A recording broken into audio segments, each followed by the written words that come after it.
Hello, my fellow Earthling. Thanks for joining us on the World Government site. I'm Gary Davis, founder and World Coordinator of the World Government of World Citizens. In the next couple of minutes, I will explain our overall purpose and how we activate it in the here and now. That little icon in the left-hand corner is the logo of the World Government. The human figure in the center represents both you and me as sovereign human beings, as well as humanity itself, to which we belong. And this is the perennial principle of the geo-dialectical union of the one and the many. In brief, we recognize the individual human within the framework of humanity, the species itself. Now, the color yellow traditionally represents light, the sun, or wisdom, the conceptual or value side of humanity. The green represents, of course, the natural world to which we physically belong, as do all other species. And the white represents our clear intelligence, which has no frontiers, from looking at the smallest atom to the furthest stars. Now, following the registration of over 750,000 individuals by the International Registry of World Citizens in 1949, the World Government of World Citizens was founded on September 4th, 1953, at the City Hall of Ellsworth, Maine. That story and the follow-up is in our founding statement. It's called the Ellsworth Declaration, which you can find in the document section. And there you can read my reasoning and the government's three basic principles, which I call prime world laws. Though citizenship is an old idea, the modern world citizenship movement was a reaction to the catastrophe of World War II and the nuclear threat. The proclamation of the Universal Declaration of Human Rights by the General Assembly of the United Nations on the 10th of December, 1948, became a common standard of achievement for all peoples and all nations, as mentioned in the preamble. Its preamble also states authoritatively that human rights should be protected by the rule of law, while the very first article provides that, quote, all human beings are born free and equal in dignity and rights. They're endowed with reason and conscience and should act towards one another in a spirit of brotherhood.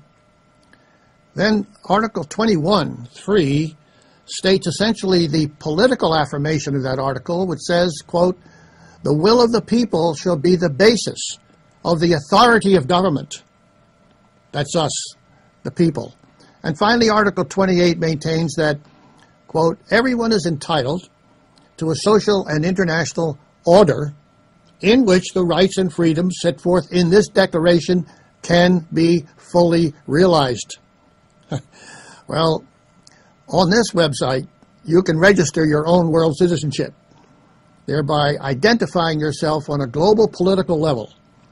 Now, by doing so, you do not relinquish any lower level allegiance, but on the contrary, you reaffirm and protect them just as municipal citizenship is protected by the next higher levels. Now, this global identification, however, confirms that you now belong to the planetary community, a sovereign people, both as a species as well as individually.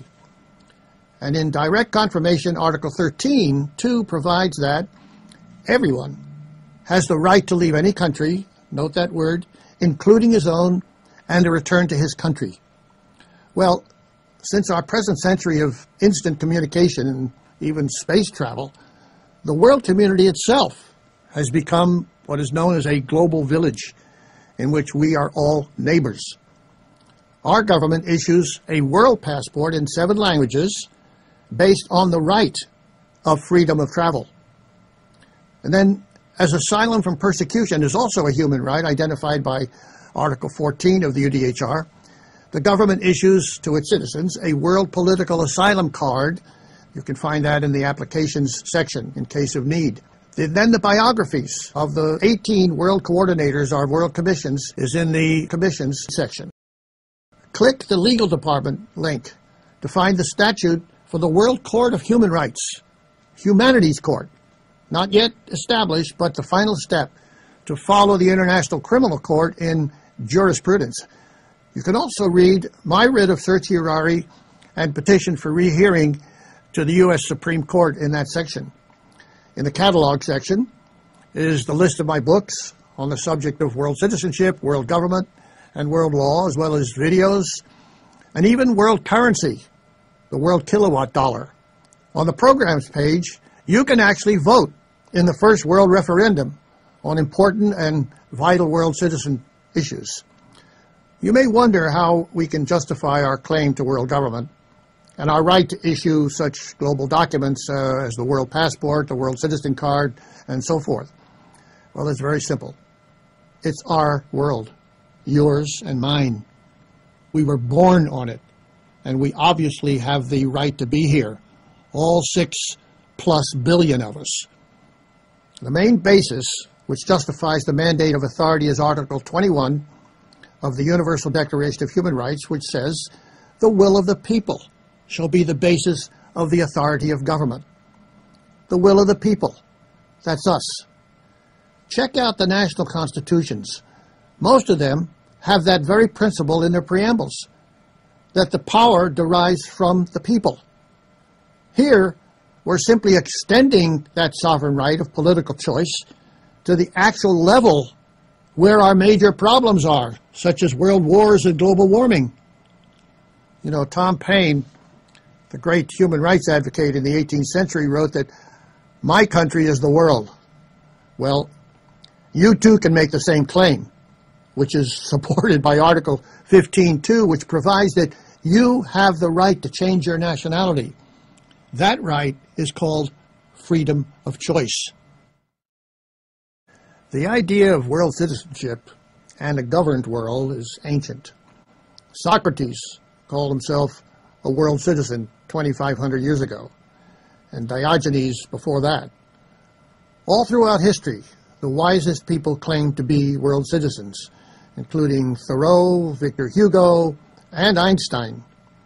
Now, with instantaneous communication shrinking our world, you and I are already living as world citizens. Global problems such as war and environmental crises loom before us, not in some vague future, but here and now.